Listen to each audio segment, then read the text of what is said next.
যে আনিসুরকে এতদিন ধরে জেলে বন্দি করে রেখেছে, সেই আনিসুরের কে করেছে আমি তার নামটা আর বলতে চাই না। পাঁশকুড়ার তৃণমূল নেতা কুরবান আলী শাহ খুনের ঘটনায় জেলবন্দি আনিসুর রহমানকে নিয়ে এমনই মন্তব্য করেছিলেন মমতা বন্দ্যোপাধ্যায়। নতুন বছরের শুরুতেই এবার সুপ্রিম কোর্ট থেকে জামিন পেলেন তিনি। ক্যান্সারে নেই আর ভয়, NCRI হবে এর জয়। আপনাদের ভরসা নেতাজি সুভাষচন্দ্র বোস ক্যান্সার হসপিটাল। 2019-এর 7ই অক্টোবর রাতে দলীয় অফিসে খুন হন তৎকালীন তৃণমূল পরিচালিত পাঁশকুড়া পঞ্চায়েত সমিতির সহসভাপতি কুরবান আলী শাহ। প্রধান অভিযুক্ত হিসেবে তৎকালীন বিজেপি নেতা আনিসুর রহমান সহ বেশ কয়েকজনকে গ্রেফতার করে পুলিশ। 2021-এ বিধানসভা নির্বাচনের আগে আচমকাই রাজ্য সরকার কুরবান হত্যা মামলা প্রত্যাহারের সুপারিশ করে। এরপরই আনিসুর বিজেপি ছেড়ে তৃণমূলে ফেরার কথা ঘোষণা করেন। অত্যন্ত ইঙ্গিতপূর্ণভাবে জেলা সফরে গিয়ে তার হয়ে সওয়াল করতে শোনা যায় মমতা বন্দ্যোপাধ্যায়কে। এবার তৃণমূল নেতা খুনের মামলায় সেই আনিসুর রহমানই সুপ্রিম কোর্ট থেকে জামিন পেলেন। উচ্ছ্বাসে মাতলেন তার অনুগামীরা। গোটা পাঁশকুড়ার মানুষ আজকে আনন্দিত, কারণ এতদিন ধরে পাঁশকুড়ার মানুষ অভিভাবকহীন ছিল, আজকে তার অভিভাবক ফিরে পেলেন। আনিসুর রহমান যখন চেয়ারম্যান হয়েছিলেন অনেকের গাত্র জ্বালা হয়েছিল। আইনের প্রতি আমরা আস্থাশীল ছিলাম। এরা কুরবান শাহর যে মূল আসামি সে শাস্তি পাক, এরা তারা চান না।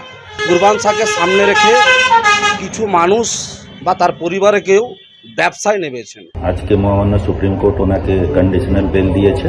তবে যেটা জানতে পেরেছি কলকাতা বাইরে যাওয়া যাবে না। আমার ভাই তৃণমূল করত, তৃণমূলের কুরবান শাহ তৃণমূল করত, তৃণমূলের নেতারা আমি বিচার চাচ্ছি। বিচার চাইতে যে আমার ফ্যামিলির উপরে মিথ্যা কেস দিচ্ছে, বিচার চলবে। প্রথমে সিপিএম, পরে তৃণমূল, শেষে বিজেপিতে যান আনিসুর। কিন্তু জেলে থাকাকালীন সোশ্যাল মিডিয়ায় আনিসুরের নামে পোস্টে নন্দীগ্রাম আন্দোলনের সময় মমতা বন্দ্যোপাধ্যায়ের সঙ্গে তার পুরনো সম্পর্কের কথা উল্লেখ করা হয়েছিল। পরে মুখ্যমন্ত্রী একাধিকবার আনিসুরের গ্রেফতারকে ষড়যন্ত্র বলেন। নাম না করে দায়ী করেন শুভেন্দু অধিকারীকে। তাকে নানাভাবে ফাঁসিয়ে দেওয়া হয়েছিল, জড়িয়ে দেওয়া হয়েছিল, কিন্তু আনিসুর আবার অ্যাক্টিভলি নিশ্চিতভাবে মানুষের কাজ করবেন, মানুষের সঙ্গে থাকবেন। আনিসুর দক্ষ সংগঠক। খুন হয়েছিল কে? তৃণমূল কংগ্রেসের নেতা। খুন করেছিল কে? তৃণমূল কংগ্রেসের নেতা। চোরেরা বেরিয়ে এলে, খুনিরা বেরিয়ে এলে, আসামিরা বেরিয়ে এলে ভারতীয় জনতা পার্টির কোনো মাথা ব্যথা নেই।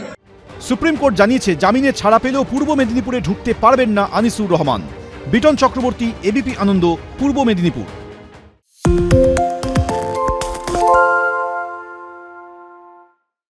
সত্য অন্তহীন, সত্যের খোঁজও তাই, সত্য সন্ধানে তাই আমরা অক্লান্ত, অকুতভয়। এবিপি আনন্দ নতুন ভাবনার প্রতীক, যা মনে মুক্ত, তথ্যে যুক্ত এবং যাবতীয় সীমানার বাঁধন থেকে মুক্ত। সীমা না শব্দটির মধ্যেই লুকিয়ে আছে মানা শব্দটি, যেন চোখ রাঙানি এক অদৃশ্য বেড়াজাল, যা আটকে রাখে আমাদের এক ছোট্ট গণ্ডির মধ্যে। একমাত্র সঠিক খবরই গড়ে তুলবে এক মুক্ত সমাজ। সেই জগৎ গড়ার লক্ষ্যে কোনো সীমানার ঠুকুটি আমরা মানব না। এবিপি আনন্দ এগিয়ে থাকে, এগিয়ে রাখে।